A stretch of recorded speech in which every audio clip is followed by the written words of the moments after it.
19 май соли 2002 аҳдномаи амнияти дастҷамъӣ ба риёсати созмони аҳдномаи амниятиро ба оҳда дорад. Ин ҷаласа вазирони корҳои хориҷии ҷумҳуриҳои Афғонистон Эдвард Нарбандян, Беларус Владимир Макей, Қозоқистон Ерлан Идрисов ва Федератсияи Россия Сергей Лавров иштирок хоҳанд кард.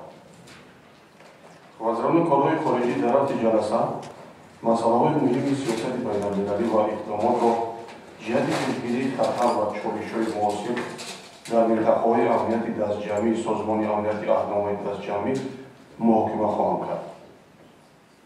Барои иштирок дар ҷаласаи вазирони корҳои хориҷии созмони амнияти аҳдномаи дастҷамъӣ намояндаи амалкунандаи созмони амният ва ҳамкорӣ дар Аврупо, вазири корҳои хориҷии Сербия Ивича Дачич, роҳбари маркази минтақавии созмони Милали Муттаҳид доир ба дипломатияи боздоранда дар Осиёи Марказӣ Мирослав Енча ва директори маркази созмони амният ва ҳамкорӣ дар Аврупо доир ба пешгирии низоъҳо Адам Кабиррадский таҳдид карда шуданд.